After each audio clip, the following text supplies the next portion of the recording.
Igreja Cristo é Vida, a sua cidade refúgio.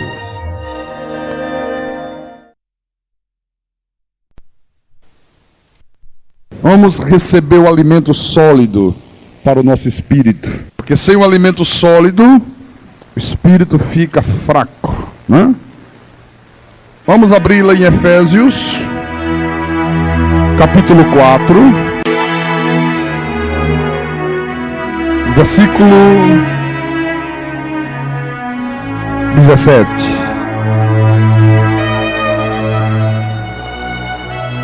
Então diz assim a palavra: isto, portanto, digo, e no Senhor testifico, que não mais andeis como também andam os gentios, na vaidade dos seus próprios pensamentos, obscurecidos de entendimento, alheios à vida de Deus, por causa da ignorância que vivem, pela dureza do seu coração, os quais, tendo se tornado insensíveis, se entregaram à dissolução, para com avidez cometerem toda sorte de impureza. Vamos orar ao nosso Deus, para que Ele fale ao nosso espírito mais uma vez nessa noite. Oremos ao Senhor.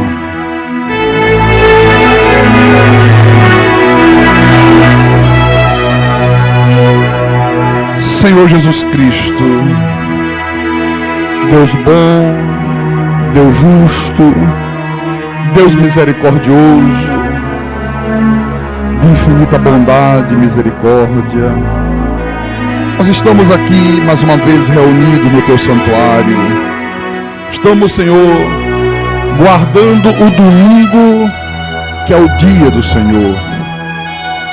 Já Te adoramos pela manhã, já ouvimos a voz do Teu Espírito, retornamos agora à noite, continuamos louvando o Teu nome, já nos regozijamos e queremos ouvir mais uma vez a Tua voz. Queremos aprender um pouco mais da Tua palavra, porque quanto mais nós aprendemos a Tua palavra, melhor nós Te servimos. Quanto mais nós somos ensinados pelo Teu Espírito Santo, mais nós vamos manifestar a Tua luz neste mundo, mas o Teu nome será glorificado através de nós, através de nossas vidas. Então fala ao Teu povo, fala à Tua igreja, fala aos Teus pequeninos, aos Teus eleitos, aos Teus escolhidos, ao Teu povo, as ovelhas do Teu rebanho, as ovelhas do Teu aprisco. Usa-me, Senhor Jesus Cristo, como pastor que o Senhor mesmo constituiu, que o Senhor mesmo vocacionou desde antes da fundação do mundo. E que o Teu nome seja engrandecido, que o Teu nome seja glorificado, ó Deus, através de tudo que for proclamado aqui nessa noite. Nós Te pedimos isso e nós Te agradecemos por isto, em nome de Jesus, em nome do Senhor, e que todo o povo de Deus diga amém, amém e amém. Graças a Deus.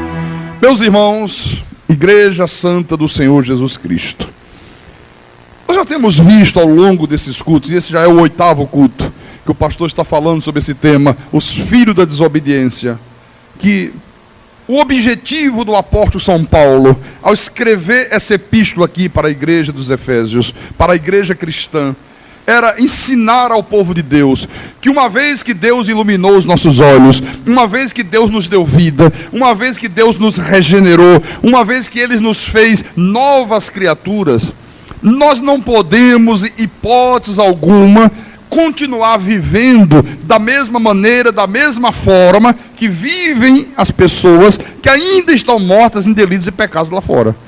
Que nós não podemos, em hipótese alguma, não há esta possibilidade de continuarmos vivendo como vivem os filhos do diabo. Então Paulo faz isto de uma maneira magnífica. Paulo primeiro trouxe o ensinamento, ele usou os 3 primeiros capítulos dessa epístola, ele usou uma grande parte deste capítulo 4 aqui, trazendo ensinamento, ensinando, instruindo a igreja, E em seguida, ele começa a mostrar isso de uma forma prática. Ele diz que você tem que se despojar do velho homem e você tem que se revestir do novo homem. Então nós vimos aqui no culto desta manhã Paulo mostrando isso de uma maneira prática, ele mostrando o que significa verdadeiramente se despojar do velho homem e o que significa se revestir do novo homem. Então, o apóstolo diz que uma pessoa que aprendeu a Cristo, uma pessoa que ouviu o Evangelho, uma pessoa que já foi instruída segundo é a verdade em Jesus, ela não tem outra alternativa. Uma vez que aprendeu a Cristo, uma vez que ouviu a palavra, uma vez que ela foi instruída segundo é a verdade, não tem outra alternativa a não ser o quê? Se despojar, se despir do velho homem e se revestir do novo homem. Então, se você aprendeu a Cristo, se você ouviu a verdade de Deus, e aqui nesta igreja você aprende a Cristo, aqui nessa igreja você ouve a verdade de Deus, você ouve o Evangelho, aqui você é instruído segundo é a verdade em Jesus. Então, uma vez que isto aconteceu na tua vida, você tem que se desfazer, você tem que se despir de tudo aquilo que fazia parte da tua velha vida de pecados. Você tem que se revestir de uma nova vida de santidade, que é o que diz a palavra. Pastor, o que é se despir de tudo aquilo que fazia parte da velha vida de pecado? O que é o pecado, pastor? Irmãos, o pecado é toda e qualquer desobediência a Deus. Então, se uma pessoa está na igreja, e esta pessoa, mesmo ouvindo a palavra, mesmo sendo instruída na verdade, ela continua vivendo habitualmente em desobediência a Deus, olha, isto é uma prova, sem nenhuma dúvida, de que aquela pessoa não nasceu de novo. Ela não é uma nova criatura. E por que a preocupação do apóstolo com isto aqui? Por que Paulo escreveu para a igreja sobre esse tema? Por que Paulo foi tão fundo nesse assunto aqui? Sabe por quê? Porque o pecado, meus irmãos, ele rompe a comunhão. Qualquer tipo de desobediência a Deus quebra a comunhão da igreja, quebra a comunhão entre os irmãos, quebra a tua comunhão com Deus. Agora, a santidade promove a comunhão. Então, toda a preocupação de Paulo aqui é exatamente com respeito a esta união que tem que haver, tem que existir no corpo de Cristo. A união que tem que haver entre todos os irmãos na fé. Então você vê, primeiro ele tratou da mentira. Nós vimos aqui pela manhã, o assunto que nós abordamos foi da mentira. Mas agora, nós vamos ver Paulo abordando uma outra coisa que não somente ofende a Deus, como quebra a união da igreja. O que é esta outra coisa, pastor? Veja, por favor, Efésios 4, versículo 26 e 27.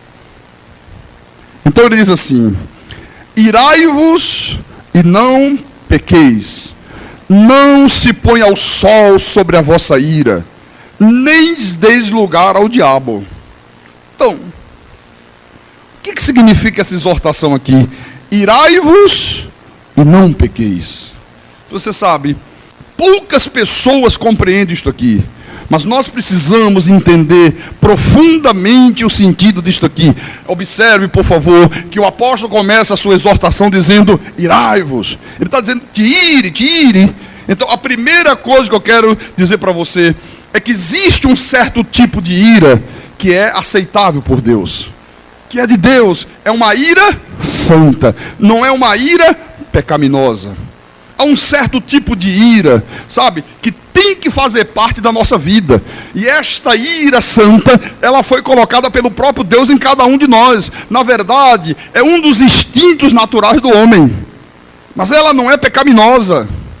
Agora, o que o Espírito Santo está nos ensinando aqui, através da palavra, e nós temos falado muito sobre isso nesses últimos cultos, é que esses instintos naturais, como por exemplo a ira, eles devem ser bem governados, eles devem ser bem dominados. Nós devemos utilizá-los de uma maneira correta, de uma maneira que agrada a Deus. Porque a ira em si não é pecado. Pelo contrário, a ira, meus irmãos, ela tem um valor, olha, inestimável na nossa vida. esta capacidade que todos nós temos de nos irarmos contra aquilo que é mal, contra aquilo que é errado, contra aquilo que é diabólico, contra aquilo que é maligno. Olha, é uma coisa boa, é uma coisa saudável, absolutamente saudável. O Senhor Jesus Cristo, o nosso único e soberano Deus, olha, Jesus se irava constantemente contra o erro, Jesus se irava contra a hipocrisia, Jesus se irava contra a falsidade, contra os falsos mestres, contra as falsas religiões. Jesus se irava constantemente contra isso. Você quer ver? Veja, por favor, no livro de Marcos.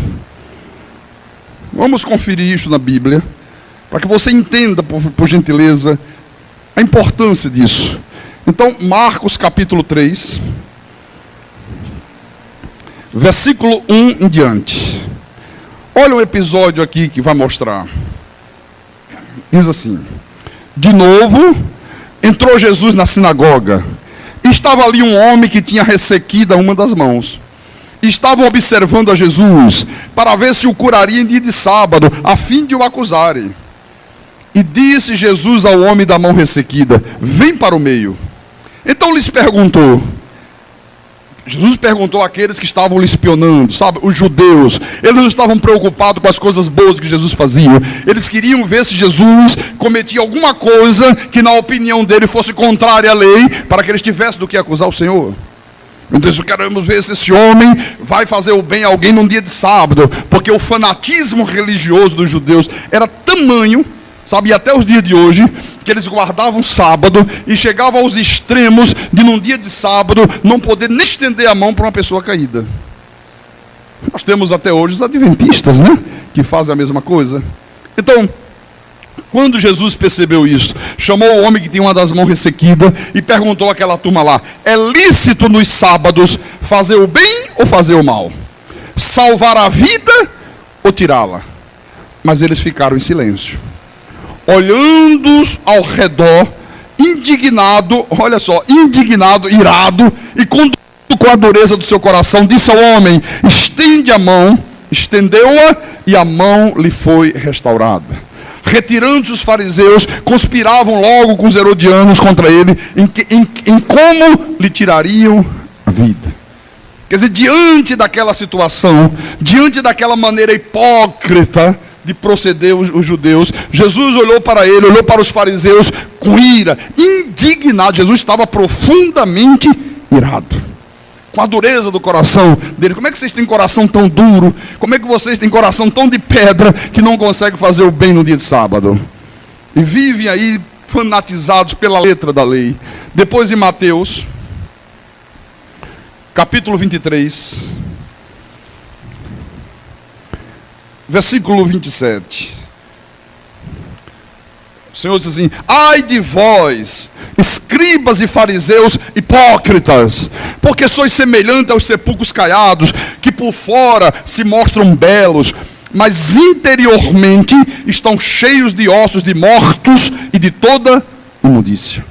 Olha outra vez, Jesus indignado aqui com a falsidade dos fariseus, né? Que procuravam mostrar santidade apenas pelo exterior, procuravam mostrar santidade apenas pela maneira de vestir, apenas na aparência, como nós temos muitos fariseus também nos dias de hoje, que procuram mostrar santidade pela aparência. Se a mulher não usar uma calça comprida, diz que não tem santidade. Acha que para a mulher ser santa tem que usar um vestido arrastando no chão, né? O homem tem que andar com um paletó preto e gravata amarela e a cara fechada e não sei o quê. Então Jesus, indignado com essa gente, Jesus virou-se para ele e chamou-os de hipócritas. Você olha que Jesus falou assim: hipócritas, hipócritas. Não, Jesus falou com ira: hipócritas.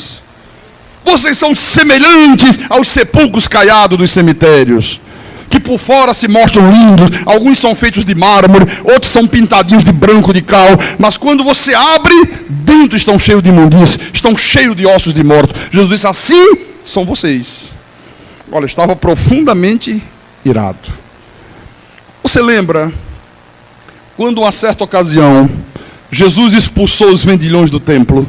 Jesus chegou no templo e a turma estava lá dentro do templo, né? Vendendo boi, vendendo ovelha, vendendo carneiro, vendendo as pombas, né? O templo havia se tornado uma verdadeira feira.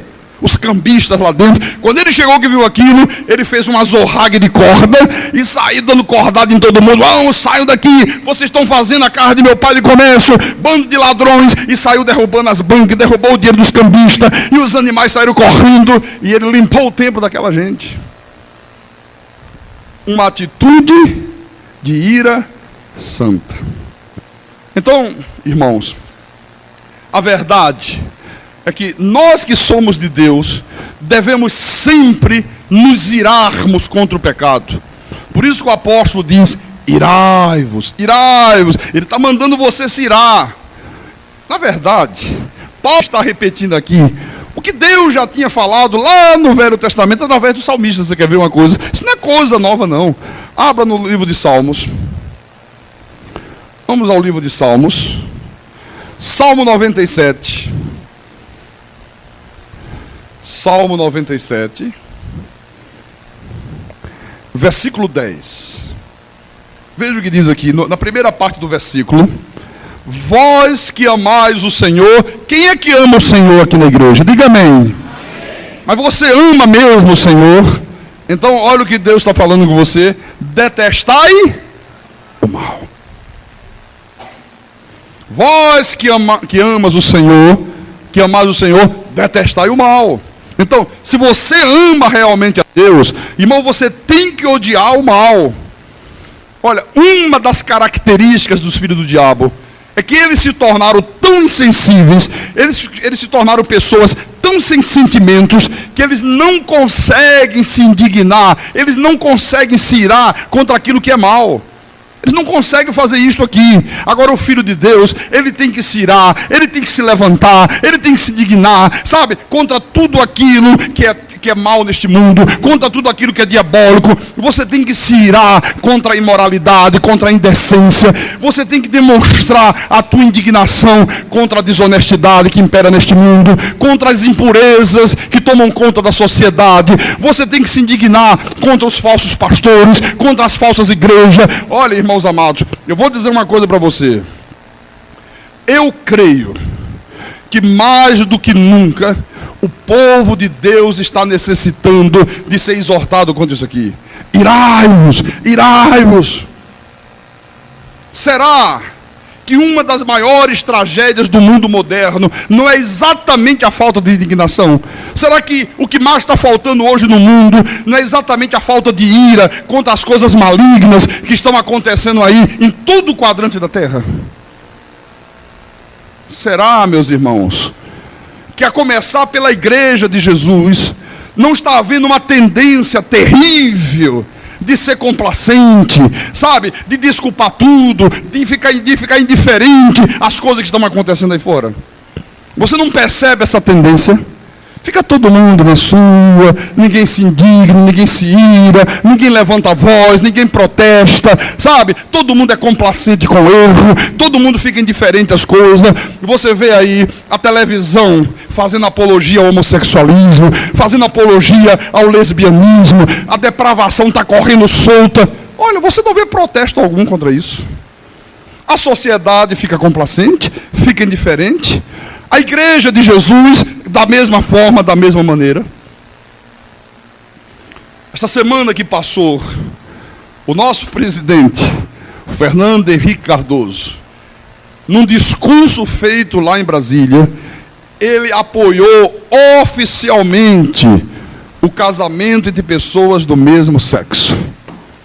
Diz que o governo vai trabalhar fundo para que o Congresso aprove a matéria.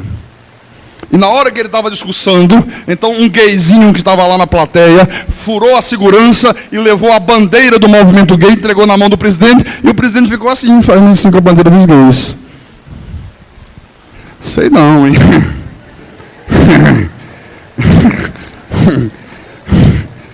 Sei lá, rapaz, a gente vê tanta coisa aí nesse mundo, né? Mas Deus que me livre, Deus que me livre.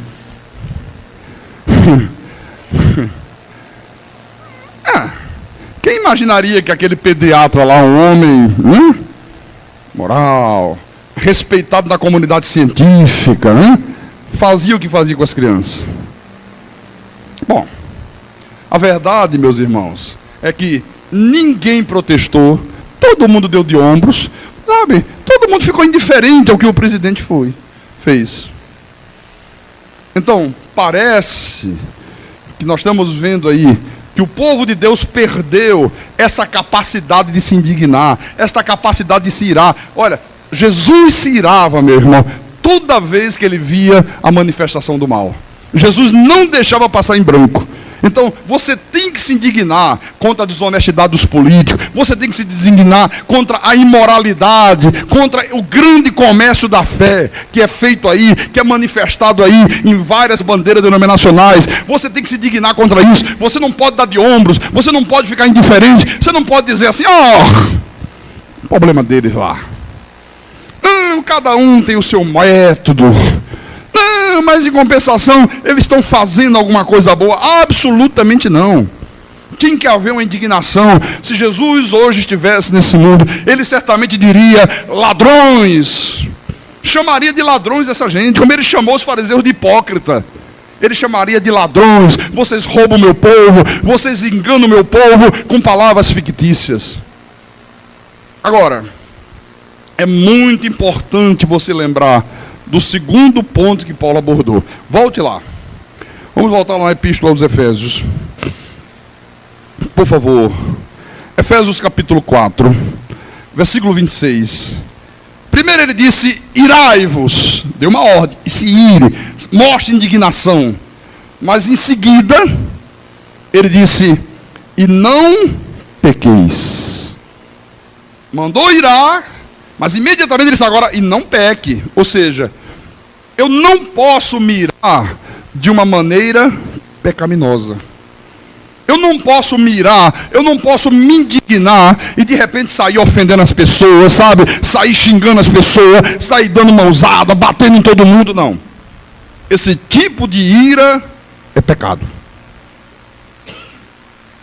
Você não pode ser uma pessoa de Deus e ser uma pessoa de mau temperamento. É outra coisa. A pessoa temperamental, aquela pessoa que é irritável, aquela pessoa que se esquenta com tudo, sabe? Que tem um comportamento agressivo. Não, Deus condena isso aqui em toda a parte das Escrituras. Absolutamente.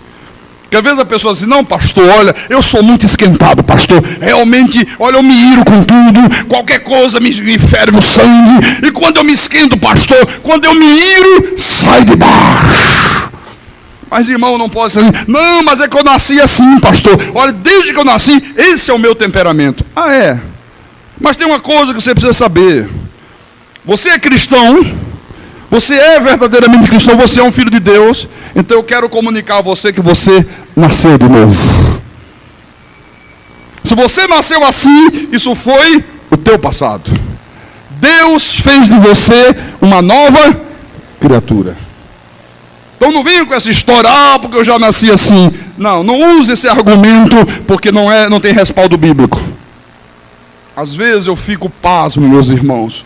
Como é que às vezes nós nos irritamos com tanta facilidade? Você notou isso? Todos nós, como é que é possível isso?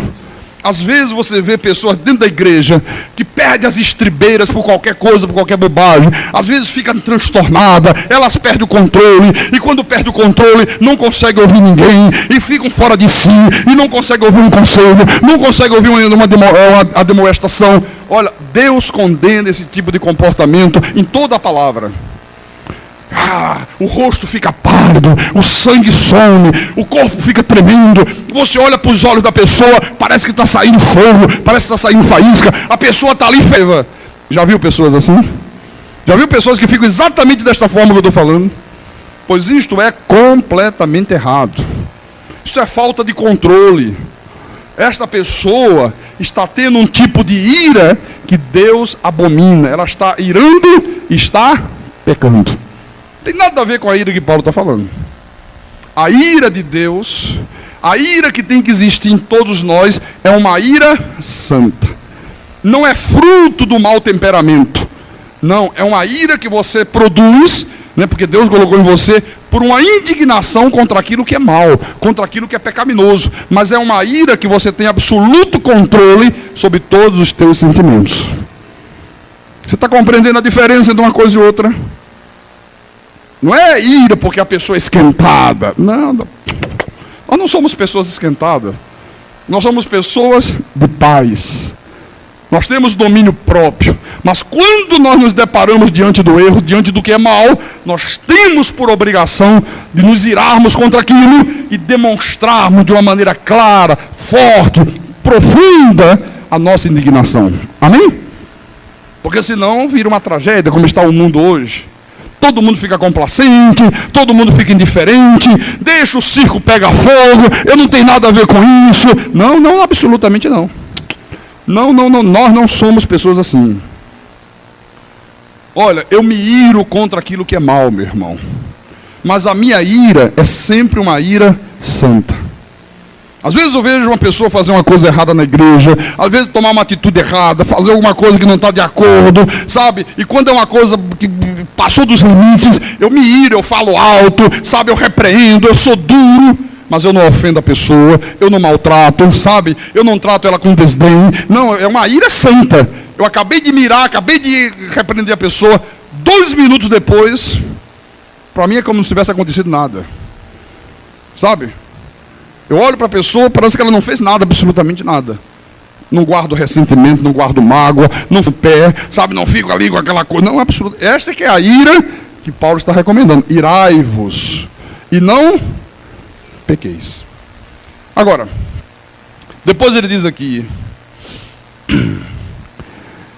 não se ponha o sol sobre a vossa ira. O que é que isso significa? Não se ponha o sol sobre a vossa ira. Olha, irmão, significa o seguinte: se a minha ira, se a tua ira não é uma ira santa, é uma ira diabólica, sabe? Se é uma ira santa, ela não vai gerar rancor no teu coração. Ela não vai gerar em você aquele amargor de espírito. Ela não vai gerar em você aquele espírito vingativo. A ira, quando é diabólica, ela gera rancor. Você guarda rancor dentro de você, sabe? Você fica com o teu espírito amargurado. Você fica com desejo de vingança contra aquela pessoa que errou. Não, essa não é a ira de Deus. Não, você se irou, você mostrou a tua justa indignação, às vezes contra uma coisa errada que uma pessoa fez, né? Às vezes dentro da própria igreja, mas parou por aí. Parou por aí. Não é para ficar inimigo da pessoa, não é para ficar guardando rancor, não é para ficar com o espírito amargurado, não é para ficar desejando se vingar. Não, ele vai ver, ele vai me pagar. Não, e não sossega enquanto não fazer o mal ao outro. Diz que quando os discípulos de Pitágoras tinham alguma desavença entre eles, quando havia algum desentendimento, então eles discutiam, eles brigavam, eles lá tinham lá os seus arranca-rabo, mas diz que antes do sol se pôr, eles se abraçavam, se reconciliavam e só retornavam para casa quando a paz estivesse reinando entre todos eles. Eles não aceitavam iniciar um novo dia se ainda houvesse qualquer tipo de coisa que causasse dissabor entre eles. Olha, irmãos, se não for assim, é ira crônica. É aquela pessoa, sabe, que está determinada a mostrar rancor, está determinada a procurar vingança. É aquela pessoa que procura, às vezes, se vingar do outro de todas as formas, de todas as maneiras.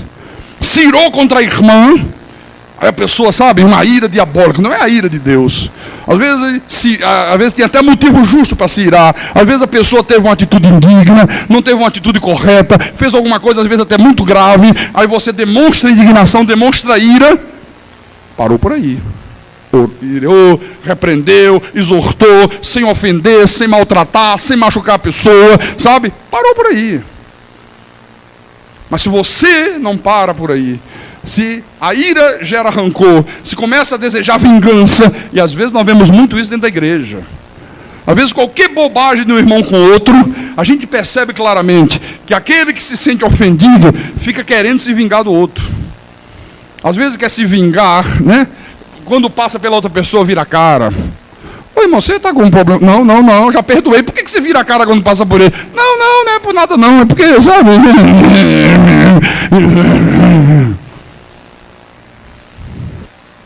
Não, já perdoei, já perdoou nada, você está mentindo. Não perdoou. Essa ira é do diabo, essa ira não é de Deus. Sabe? É aquele tipo de pessoa, né? que se esquenta facilmente. Sabe, pastor, olha, eu me esquento. Pastor, eu me irrito facilmente. Pastor, qualquer coisa, eu vou logo explodindo. Pois bem, é exatamente desse tipo de ira que você tem que se despojar. Não pode mais fazer parte da tua vida. Se despoja do velho homem. Se reveste do novo homem. O velho homem tinha uma ira do diabo, que era capaz de levar a pessoa a fazer coisas absurdas. O novo homem tem uma ira santa, uma ira justa, uma ira que foi produzida como instinto natural na vida dele pelo próprio Deus. Então, a ira que tem que existir na nossa atitude é exatamente contra aquilo que é mal. É quando está jogando futebol com os irmãos. Está jogando futebol. Aí de repente o irmão veio de lá e entrou de uma maneira meio atabalhoada e pimba, acertou tua canela. Mas ele não fez por querer. Aí você fica irado, doeu a canela. E aí você diz, na próxima bola eu vou na dele, meu irmão. Não vai passar não. Entrou dessa maneira dele. Aí a primeira bola que vem, você pimba na canela do outro. Irmão, isso é coisa do velho homem. Isso não pode fazer parte do novo homem. Isso não faz parte do novo homem. Se você se ira, né? Porque de repente um irmão fez alguma coisa que desagradou você, e aí você fecha a cara, né? E começa a falar daquele irmão para um, começa a falar daquele irmão para outro, e começa a dizer, eu vou sair da igreja, porque o que aquele irmão fez eu não aceito, eu vou sair da igreja. Olha, isso é coisa do velho homem. Paulo está dizendo, se você aprendeu a Cristo, se você ouviu a Jesus, se você foi instruído segundo a verdade de Jesus, se dispa do velho homem. Tira da tua vida todas essas atitudes erradas, todas essas atitudes diabólicas que você tinha no teu passado. Você agora é uma nova criatura. No versículo 27, ele diz assim, nem deis lugar ao diabo. O que é isso aqui? Nem deis lugar ao diabo. Os irmãos pentecostais leem isso aí, tá vendo? Cuidado, não dê lugar ao diabo, senão o diabo entra na tua vida. Não. O sentido dessa expressão no texto grego é não dar lugar às coisas próprias do diabo. Não é o diabo, não é um diabo em espírito que vai entrar na pessoa.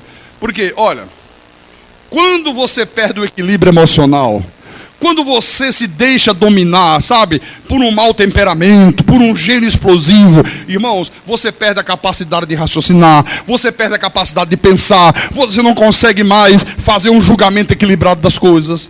Você não consegue mais.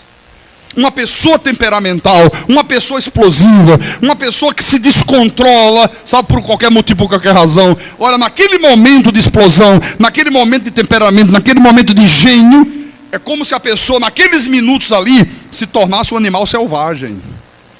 É exatamente como se fosse um animal selvagem. E é exatamente neste momento que a pessoa passa a dar lugar ao diabo. Ou seja, ela passa a fazer coisas que são próprias do diabo. Uma pessoa enfurecida, uma pessoa de uma ira demoníaca, diabólica, uma pessoa geniosa, irmãos, ela é capaz de falar coisas que jamais ela falaria no seu estado normal. Ela é capaz de fazer coisas que ela jamais faria se ela tivesse na sua sã consciência. Ela é capaz de mentir, ela é capaz de caluniar, ela é capaz de tratar com desprezo uma pessoa, ela é capaz de humilhar. Olha, uma pessoa possessa de ira, uma pessoa irada, uma pessoa geniosa, uma pessoa temperamental, sabe, num auge de explosão, ela é capaz de praticar qualquer tipo de violência. Ela é capaz de voar na orelha do outro e arrancar com o dente. Ela é capaz de pegar um revólver e matar uma pessoa, dar uma facada. Ela é capaz de fazer qualquer coisa. No momento que a ira gera o pecado, isto aqui que você quer que você entende, as coisas do diabo começam a assumir lugar na tua vida. Você está compreendendo? Por isso que ele diz, irai-vos e não pequeis. Porque se a ira gera pecado, então você começa a dar lugar às coisas do diabo. Aí Deus não aprova. No versículo 28, aí ele continua e diz assim, aquele que furtava, não furte mais, Antes, trabalhe, fazendo com as próprias mãos o que é bom, para que tenha com que acudir ao necessitado. Olha, não há coisa mais característica da sociedade ímpia do que isso aqui, o roubo. Irmãos, nós vivemos numa sociedade onde se rouba de tudo e de todas as formas e maneiras. A sociedade é toda ela fundamentada no roubo. Nós vivemos numa sociedade, infelizmente, assim. Você quer colocar uma televisão para consertar, você fica numa ansiedade danada. Será que aquele cara que está consertando a televisão, será que ele não vai me roubar? Será que ele não vai cobrar uma coisa que não é verdade? Dizer que uma peça estragou e a peça está boa? Isso é roubo, a sociedade vive assim. Você coloca o carro para consertar, você fica com a preocupação. Ai, meu Deus do céu, e quantos roubos são feitos dessa forma, dessa maneira? Então isso é uma característica da sociedade ímpia. E muitas pessoas, quando chegam à igreja e se convertem ao Senhor Jesus, elas ainda trazem resquício dessas coisas aqui. Porque eu vou dizer uma coisa para você: roubar, meu irmão, não se restringe apenas a coisas materiais. Não. O que significa furtar? O que significa roubar? É você se apossar de alguma coisa que não pertence a você, mas você se apossa daquilo para atender às suas necessidades pessoais. Isto é que é roubo. Pode-se roubar dinheiro, pode-se roubar um automóvel, pode-se roubar uma joia, pode-se roubar um celular, pode-se roubar uma máquina de calcular. Você pode roubar qualquer tipo de objeto, mas também se pode roubar ideias, se pode roubar pensamentos. Sabe? Olha, eu vi essa semana que passou na televisão, o Roberto Carlos vai pagar 3 milhões de reais por um plágio de uma música. Tem uma música muito antiga do Roberto Carlos, nem fez sucesso, sabe? Mas o maestro do Roberto Carlos trabalhou com esse rapaz é compositor, ele tinha composto uma música há muitos anos atrás e passou. Aí quando de repente o cara ouve num dos primeiros discos do Roberto Carlos, sai lá a música, só que com outra letra. Aí o cara disse: não, mas isso aí foi eu que fiz, ele só mudou a letra um pouquinho, deu uma ajeitadinha e entrou na justiça, brigou e agora saiu a sentença. Ficou provado na justiça que aquilo foi um plágio. Plágio o que é? É roubo, é crime. Por exemplo, pode-se roubar o tempo. Você não tem o direito, meu irmão, de usar o tempo do teu trabalho. Teu patrão te contratou para você trabalhar 8 horas para ele. Ou num banco, ou num escritório, onde quer que seja. Ele te contratou para isso. Ele paga um salário para você trabalhar 8 horas. Você não pode usar daquelas 8 horas para evangelizar uma pessoa. Mesmo que seja para evangelizar uma pessoa. Ele não te pagou para isso. Então, se você faz isto, você está roubando o tempo do teu patrão. É roubo. Não pode. Tem que agir com honestidade. Você não pode se apossar de alguma coisa que pertença a outra pessoa, que pertença às vezes ao governo, que pertença ao Estado, e usar aquilo em benefício próprio. Às vezes você trabalha numa repartição do governo, né? Aí você diz: ai, Jesus querido, eu tenho que fazer umas coisas aí, sabe? Tenho que fazer uns trabalhos lá para a minha escola, para a minha faculdade. Não, eu vou usar o papel daqui do governo, sabe? Tem papel aqui, eu vou tirar xerox aqui. Aí começa a usar. Você está roubando. Aquilo não pertence a você, aquilo não é seu. Aquilo é do governo.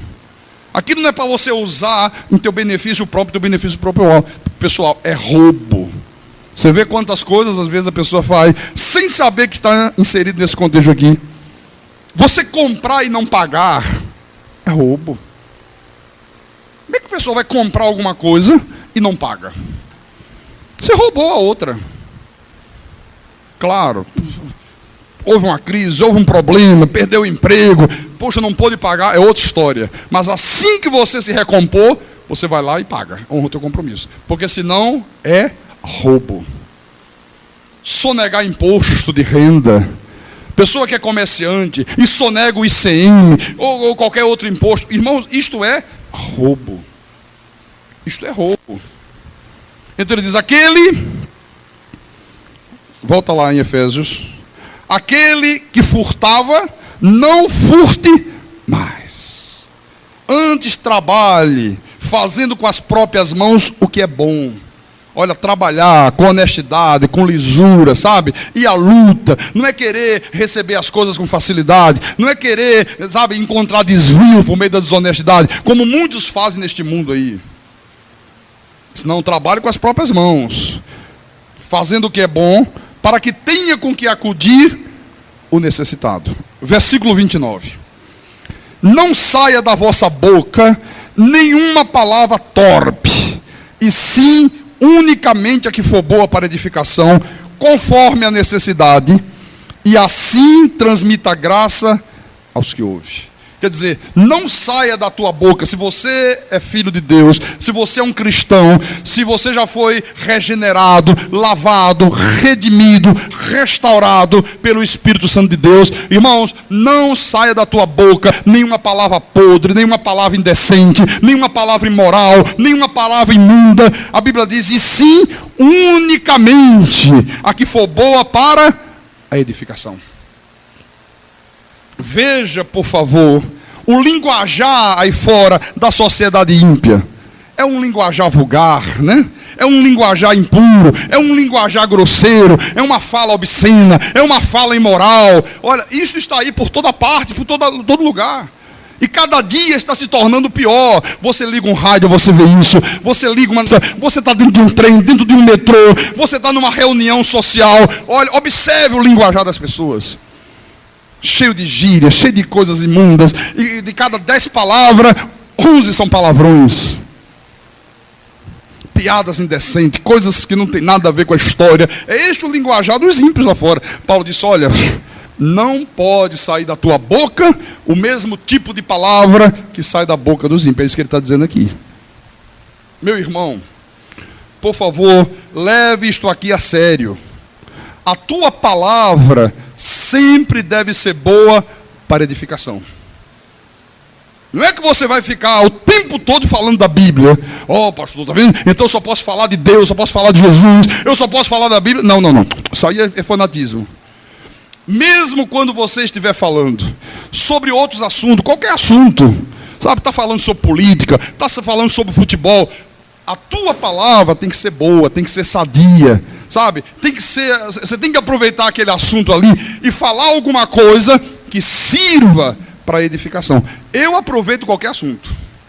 Qualquer assunto, meu irmão, sabe? De acordo com a necessidade, eu sempre procuro falar coisas boas, coisas limpas e que sirva para a edificação de quem está ali ouvindo. Às vezes puxo um assunto de futebol, eu falo do futebol. Aí de repente eu pego uma deixa, sabe? E insiro a palavra no meio. É isso que ele está dizendo aqui. Eu não falo com as mesmas expressões, da mesma maneira que eles falam lá fora. Não pode. Aliás, Tiago também falou sobre isso, né? Para um pouquinho em Efésios, vai lá em Tiago. Depois de Hebreus. Tiago capítulo 3, versículo 1. Meus irmãos, não vos torneis muitos de vós mestres, sabendo que havemos de receber maior juízo. Porque todos tropeçamos em muitas coisas. Se alguém não tropeça no falar, é perfeito varão, capaz de refrear também todo o corpo. Olha que coisa, hein?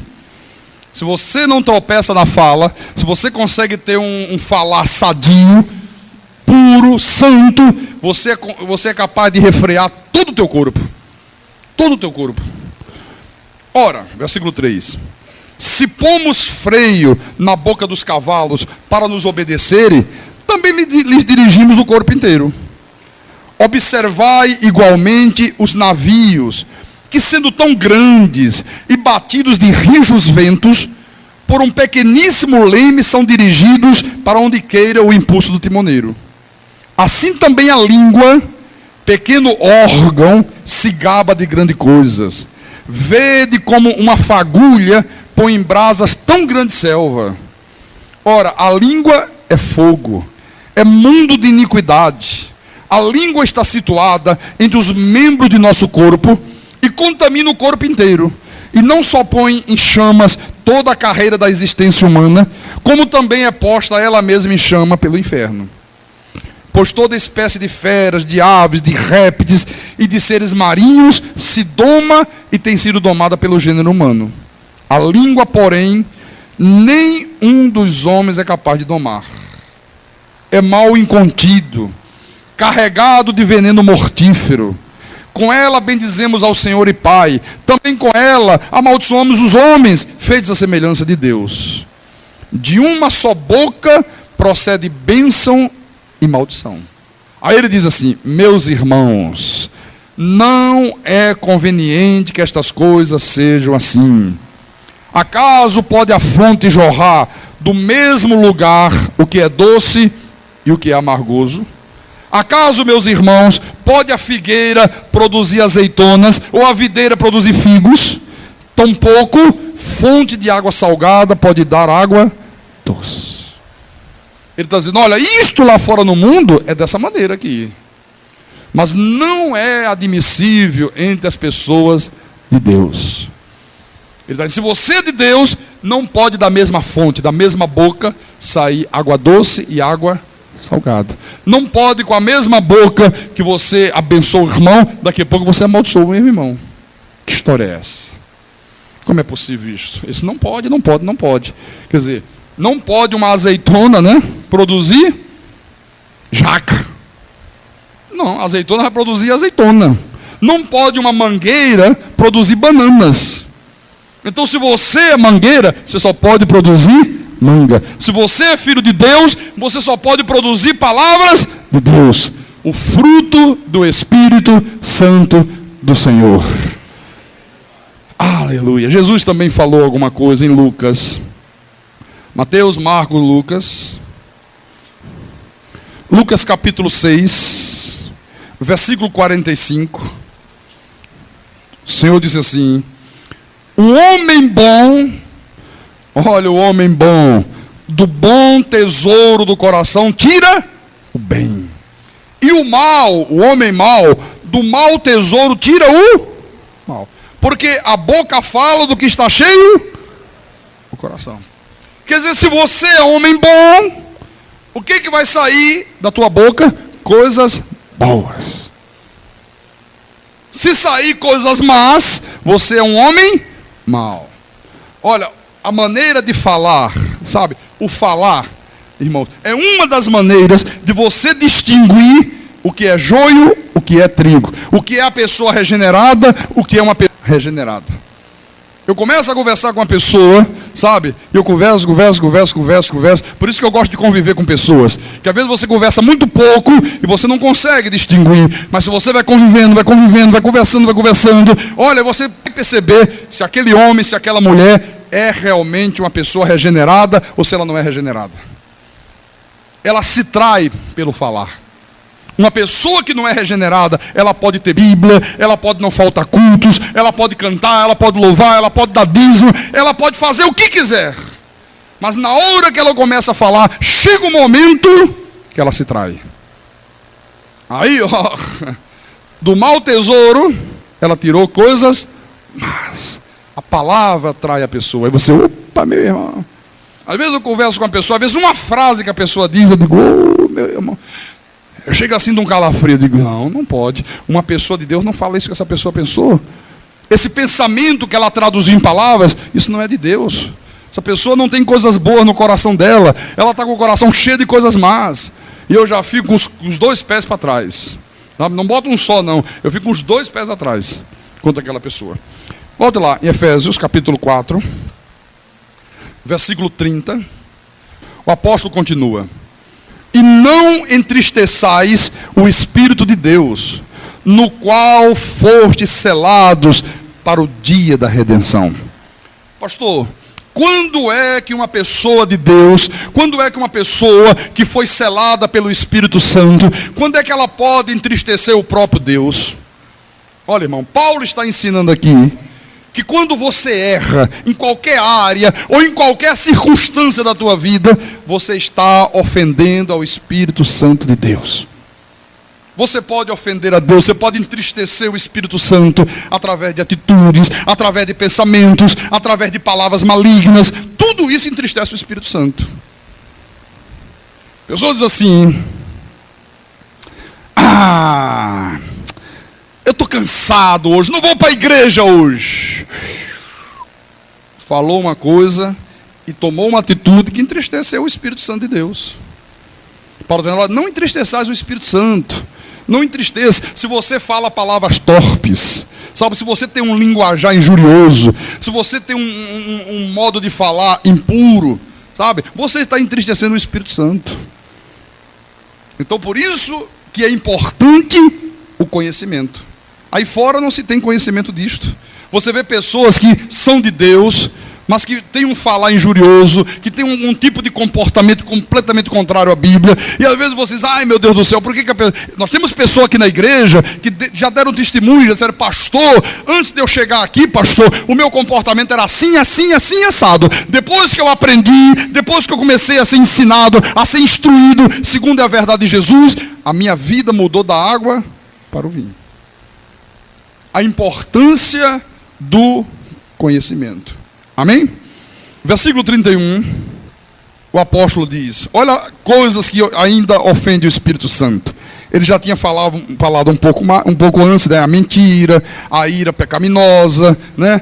Quando você começa a dar lugar ao diabo, quando o furto, as palavras torpes, tudo isso entristece o Espírito Santo. Agora ele vai falar umas coisas. Longe de vós toda amargura e cólera, e ira, e gritaria, e blasfêmias, e bem assim, toda malícia. O que é a amargura? Longe de vós toda amargura. Irmãos, amargura é um estado de espírito. É aquela pessoa azeda, sabe? É aquela pessoa que reclama de tudo, ela vê defeito em tudo, ela está sempre dando um jeito de enxergar alguma coisa errada. Aquela pessoa que não é cordial é uma pessoa amargurada. A pessoa amargurada, cheia de amargura, você às vezes pega uma outra pessoa, uma pessoa boa, uma pessoa de Deus, uma pessoa maravilhosa, e você apresenta para ela, você diz: olha, essa pessoa é maravilhosa, essa pessoa é de Deus, essa pessoa é magnífica.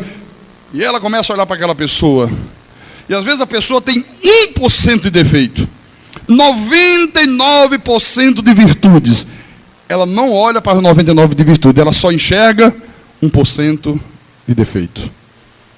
Às vezes ela vem à igreja, aí vocês olham, a igreja aqui é magnífica, linda, maravilhosa, uma palavra de graça, a verdade de Deus, aqui existe o amor, aqui tudo é limpo, sabe, o ministério é limpo, os pastores são pessoas maravilhosas. Aí a pessoa vem, às vezes defeitinho da maneira, às vezes uma coisinha insignificante, ela vai enxergar exatamente aquela coisinha insignificante. Você às vezes vê pessoas que são assim, que são amarguradas dentro da igreja. Tem pessoas na igreja que nunca escreveram uma carta para o pastor para elogiar a igreja. Aliás, hoje o irmão foi ao meu gabinete e fez isso. Pastor, vim aqui agradecer o irmão, sabe, pela maneira que a igreja é dirigida. Eu estive doente, a igreja me telefonou, o pastor me ligou, a igreja mandou pessoas me visitar no hospital, sabe, olha, eu estou maravilhado, graças a Deus que a igreja é assim. É verdade. E nós não fazemos isto quando nós não sabemos. Às vezes é uma pessoa, sabe, que a gente sente a falta, e a gente, aquele irmão, procura a ficha, vai, manda uma visita, procura saber o que aconteceu, por que o irmão não está vindo ao culto, está doente, algum problema, sabe? Às vezes não dá para você perceber, mas se a pessoa ligar para a igreja e dizer: olha, eu sou da igreja, estou com um problema, estou internado, estou assim, de imediato, a igreja vai chegar junto. Mas normalmente, meus irmãos, as pessoas não vão ao pastor, as pessoas não elogiam, as pessoas não dão um telefonema para dizer: pastor, as mensagens estão boas, estão magníficas, está edificando a minha vida. Pastor, olha, o teu caráter é maravilhoso, a tua conduta, o zelo que o irmão tem pela igreja, sabe, a maneira do irmão lutar em favor desta verdade. Você não vê isto. Mas se de repente o pastor cometer um deslizezinho qualquer, uma bobagemzinha à toa, meu irmão, aí já se levanta a gente censurando, já tem gente que escreve jornais, parece um jornal a carta, porque não pode, eu não gostei disso, o irmão falou isso no púlpito, e eu não admito, não pode ser desta forma, eu já estou com vontade de sair da igreja. São pessoas amarguradas. Paulo disse: longe de vós toda amargura. E ele disse: e cólera, e ira. Qual é a diferença entre a cólera e a ira? A cólera é uma excitação da mente, sabe, ainda mais violenta do que aquela da ira diabólica que eu falei. Ainda é pior do que aquilo. Por isso que ele fala, e cólera e ira. Interessante. É que na sequência ele diz, e gritaria. Toda pessoa colérica, toda pessoa irada, ela se manifesta gritando. Já prestou atenção a isso? Ela sempre se manifesta gritando. E o pior é que ela grita de uma forma descontrolada. Ela não tem controle, né? E grita daqui, esbraveja de lá, e você não consegue ouvir, você não consegue falar, e pula, e dá cambalhota, sabe? Fica apoplética, né? A pessoa parece estar possessa. Por isso que ele coloca tudo isso. E cólera, e ira, e gritaria. Que uma coisa é derivada da outra. Amém? Mas ele continuou, ele disse, e blasfêmias. O que é blasfêmia, pastor? É o falar mal. Sabe, é a pessoa que tem prazer de difamar os outros. Não tem pessoas que são assim. É aquela pessoa que ela deliberadamente, ela começa a falar coisas que vai prejudicar aquele outro. Mas ela fala de propósito. Ela fala para prejudicar mesmo outra pessoa. Às vezes a pessoa no passado dela, né, teve um tipo de comportamento errado, como todos nós tivemos. Aí a pessoa está com raiva do outro, aí o blasfemador, como é que ele faz? Só olha, cuidado com aquele irmão, abre o olho com ele, viu? Por quê? Rapaz, aquilo ali era ladrão, meu irmão. Quando chegou na igreja, era assaltante. Abre o olho. Quer dizer, ela sabe que ele não é mais, sabe que era quando ele estava morto deles de pecado, mas como ela está com raiva, ela começa a falar coisas injuriosas com o objetivo de prejudicar o outro, de queimar a imagem do outro. A pessoa faz isso calculadamente, friamente, dolosamente, sabe? Ela está querendo causar danos à vida daquela pessoa. Você lembra que eu falei de um rapaz que fez seminário conosco aqui, que veio de Fortaleza, um rapaz que foi da Seita Universal, o César, deu testemunho aqui em cima desse altar. Então, esse rapaz, você sabe que ele saiu da igreja, fez uma série de coisas erradas, nós tivemos que afastá-lo, né? Na nossa igreja, nós não admitimos pessoas com comportamento diabólico. Se você ouve a palavra, se você é instruído na palavra, ok, errar todos nós erramos. Quem é que não comete erros aqui? Eu erro, você erra, todos nós erramos. Agora, o que não pode se admitir é um comportamento diabólico.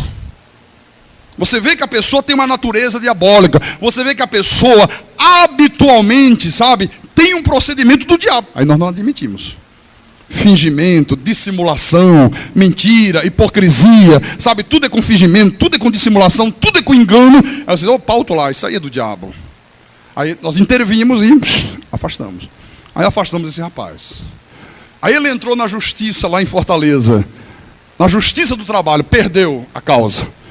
Aí quando eu recebi lá em Fortaleza a intimação da justiça, aí ele botou assim, mandou o advogado colocar. Não, porque esse pastor Carlos Magno mandou que eu largasse meu emprego, nunca tinha trabalhado na vida, sujeito. Aí já começa mentindo, né? Mandou que eu largasse o meu emprego, disse que ia me manter, a minha família, e eu fui para Recife, e ele disse que eu ia ser pastor, e depois me mandou aqui para Fortaleza, aí depois que eu fiz tudo que era necessário para ele, ele me mandou embora. Aí mandou o advogado colocar, esse pastor é aquele que foi da Universal do Reino de Deus, ele é acostumado a fazer isso com as pessoas. Ora, aí eu mandei meu advogado perguntar a ele diante do juiz, se você sabe que ele é acostumado a fazer isso, e você o conhecia desde a Universal, por que você ainda aceitou trabalhar com ele? Aí ele começou a gaguejar. Aí o juiz falou, você está mentindo, você perdeu a causa. Está compreendendo? Mas colocou aquilo para fazer a cabeça do juiz, para o juiz olhar para o pastor, esse pastor é mau caráter, esse pastor não é gente direita, esse rapaz está com razão mesmo, coitadinho dele, pobrezinho dele, sabe? Mas Deus não desampara os seus. Amém?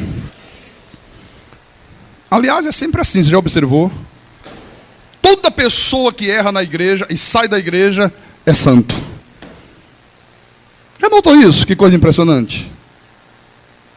Os santos saem. Por Parece que só fica na igreja o diabo, a começar do pastor. Porque tudo quanto é santo sai da igreja, meu irmão. Mas reparou que coisa interessante isso? Você já encontrou alguém que tenha saído, não só dessa igreja, de qualquer igreja, e que diga assim: não, é que eu cometi um erro, meu procedimento não foi legal, eu estou envergonhado, eu não estou em condições mais de encarar os irmãos, sabe, eu estou precisando de ajuda. Já viu alguém falar isso? Não. Como é que eles falam? Por que você não está mais na igreja? Não. Por quê? Meu irmão, nem te conto. O que foi? Não, ali está cheio de coisa errada. Olha, eu vi coisa, o pastor prega e não vive. Parece até que é a mulher do pastor, né? Porque só quem pode dizer que o pastor prega e não vive é a mulher do pastor, ou não é? Ou quem convive com o pastor, né, diariamente e há muito tempo. Por exemplo, se a pastora Ivonete levantar e disser que eu prego e não vivo, aí, meu irmão, a coisa fica preta. Porque é uma pessoa que convive comigo há 20 anos, diariamente, que priva da minha intimidade e disser isso, aí eu estou em maus lençóis. Bom, aí ele diz: e bem assim, toda malícia. O que é uma pessoa maliciosa? É a pessoa que fica planejando o mal, ela planeja o mal. É aquela pessoa que fica arquitetando, sabe? Nos mínimos detalhes, a coisa que é maligna, a coisa que é diabólica, ela arquiteta tudo minuciosamente, detalhadamente, e depois ela põe em prática. É o malicioso. Ele faz tudo com malícia. Tudo que ele faz é com malícia, tudo é com malícia, tudo é com malícia. Esse rapaz, que eu acabei de falar que botou a igreja na justiça, ele já vinha com as coisas erradas, né? As coisas já tinham chegado ao meu conhecimento, eu já estava com a orelha em pé contra ele, a luz vermelha já tinha acendido. E como eu começo a perceber a malícia, um dia ele vem a mim e diz: pastor, é o seguinte, eu preciso fazer uma compra aí no comércio, sabe? Daria para a igreja me dar um documento dizendo que eu ganho tanto. Sabe como é que é? Não, nosso salário é pequeno, o comércio não aprova crédito e tal. A malícia do sujeito. Eu digo: não, em primeiro lugar, porque isso é uma mentira. Nós não podemos mentir, dar um documento dizendo uma coisa que não é verdade. Segundo lugar, que o pastor, ele não é empregado da igreja. Pastor não é profissão. Pastor é vocação. Nós servimos a Deus. A igreja não é uma empresa. O pastor esteja servindo aqui, amanhã faz qualquer coisa, ou quer sair, eu quero ser indenizado. Então, o sujeito já estava com malícia, ele queria que a igreja desse um documento, que ele já estava pensando no que ele ia arquitetar lá na frente. Ele já estava vendo que o filme dele estava queimado, ele já estava vendo que a coisa não estava boa para o lado dele, que tinha ventos e tempestades na rota dele, aí já estava agindo maliciosamente. O cristão, meu irmão, não pode ser uma pessoa maliciosa. Não seja malicioso. Olha, eu não tenho malícia com nada, absolutamente com nada. Eu não olho para as pessoas com malícia, eu não arquiteto nada, sabe? Não, eu sou uma pessoa limpa, transparente. Porque é assim que tem que ser o Filho de Deus. Amém? Versículo 32, Paulo diz: antes, olha, tudo isso aqui entristece o Espírito Santo, viu? Amargura, cólera, ira, gritaria, blasfêmia, malícia, tudo isso entristece o Espírito Santo de Deus. Pessoa maliciosa, pessoa que pega dinheiro emprestado com você, sabe que não pode pagar e pega. Ela sabe que não vai poder te pagar, sabe que vai deixar você em maus lençóis, mas ela, olha, irmão, dá para o irmão me emprestar aí 2.000, daqui a 15 dias eu te pago. Ela sabe que não vai ter como pagar aquilo, mas ela pega. E depois ela diz: que pena, não estou podendo, numa situação difícil. Transferiu o problema para você. Esse é um malicioso. Isso é uma malícia do diabo, meu irmão. Isso é uma malícia diabólica. Absolutamente diabólica. Paulo está dizendo: não pode existir isso na vida de um eleito de Deus. Amém? Tem que ter cuidado com as pessoas maliciosas, viu? Bom, vamos ler o versículo 32. Antes, sede uns para com os outros benignos, compassivos, quer dizer, misericordiosos, né? Perdoando-vos uns aos outros, como também Deus em Cristo vos perdoou. Então, olha, meu irmão, veja aqui o que é que você tem que ser. Seja uma pessoa benigna. Olha, cultive esse tipo de comportamento, cultive esse tipo de personalidade aqui. Uma pessoa benigna. Uma pessoa benigna é o oposto de uma pessoa amarga. A benignidade é o oposto da amargura. A pessoa benigna, ao invés dela ficar procurando defeitos na pessoa, ao invés dela ficar procurando erro, olha, ela fica procurando coisas que ela possa elogiar na pessoa. Ela olha para as virtudes. Ela está tão interessada na parte boa da pessoa que ela às vezes nem consegue enxergar a parte má. Esta é a pessoa benigna. Então seja benigno. Veja o lado bom das pessoas, sabe?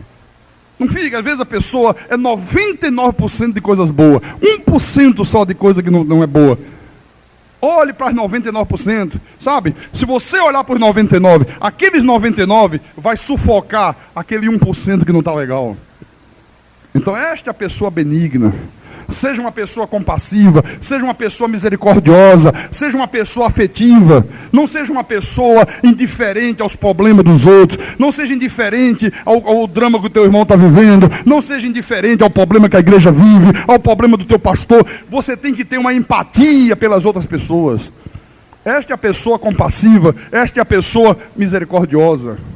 Nós vivemos num mundo, meus irmãos, onde hoje a misericórdia desapareceu deste mundo. Não existe mais misericórdia. Veja como é que se tratam os pacientes nos hospitais públicos. Você já foi a um hospital público? Você já necessitou de receber assistência médica no hospital do governo? A pessoa chega lá, o doente chega naquele hospital, ele é como se fosse apenas um número, nada mais do que um número. Ele é tratado com desdém, ele é tratado com indiferença. O médico atende a pessoa, nem olha para ela. A pessoa entra 1 minuto a consulta. O que é que você tem? Não, eu estou sentindo assim, e nem olha. Toma isso aí, vai embora. Não dá atenção, não dá carinho, não dá afeto, não procura conversar, não procura entender o problema que aquela pessoa está enfrentando.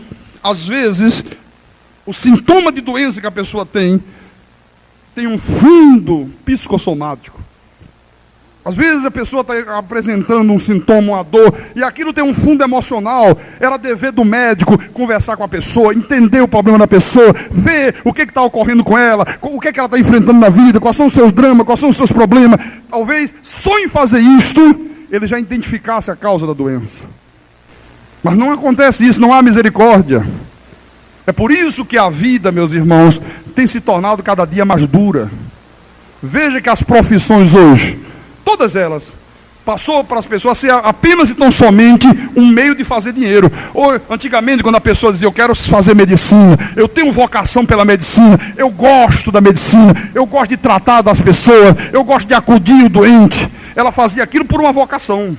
Tinha amor mesmo aquilo, sabe? O médico atendia o paciente, ele gastava 2 horas numa consulta. Você chega hoje num médico, ou de hospital público, ou particular, se tiver um plano de saúde. Dia desse, quando eu tive aquela dor de estômago, lá em Natal, o médico começou a achar que era problema de coração. Aí eu fui no médico aqui, marquei a consulta, né, pelo plano de saúde. Cheguei no médico, meus irmãos, olha, plano de saúde, viu? Com hora marcada. Tinham, na hora que eu cheguei, 37 pacientes para ele atender. Na hora que eu cheguei, 1h da tarde. Ele me atendeu 3h30 da tarde. 3h30 era por ordem de chegada. E quando eu saí, a sala estava cheia, o corredor do prédio estava cheio. Um gastroenterologista. O sujeito me atendeu em 10 minutos. Por quê? Porque hoje a pessoa, não, quero ser médico. Por quê? Você tem vocação, você é misericordioso, você gosta de acudir a pessoa doente, tratar do problema, livrar a pessoa. Não, eu quero ser médico porque médico dá dinheiro. Eu quero ser engenheiro, qual é a profissão que está dando dinheiro? É essa que eu quero ser, sabe? Então não há misericórdia. Isto é absolutamente diabólico. Mas depois ele diz aqui, perdoando-vos uns aos outros, como também Deus em Cristo vos perdoou. Pastor, o que é perdoar, pastor? Perdoar é a gente esquecer o mal que a pessoa fez a gente? Não. Porque tem gente que diz, não, já esqueci, deixa para lá, tá perdoado. Não, absolutamente não. Perdoar não é isso não. Perdoar não é esquecer, não é fazer de conta que a pessoa não fez nenhuma. Não, vou fazer de conta que ele não fez nada. Não é isso não.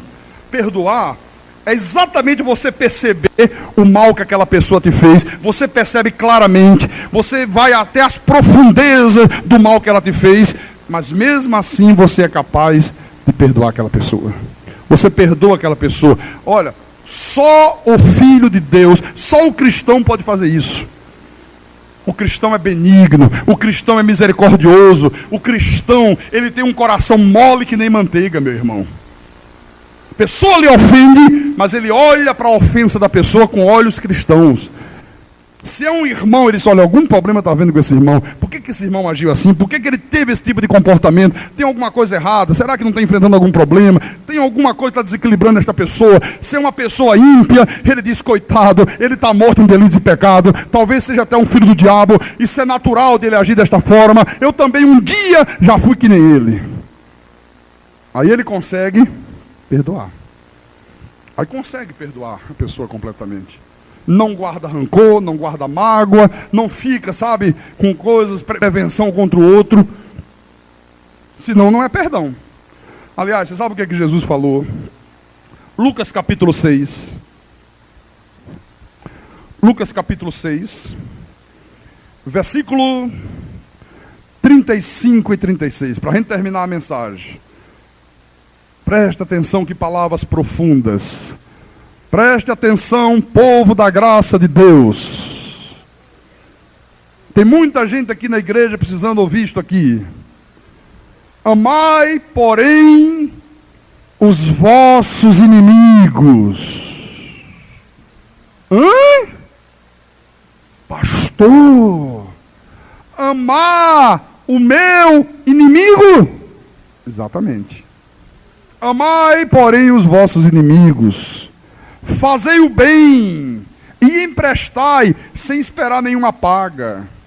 Será grande o vosso galardão e sereis filhos do Altíssimo.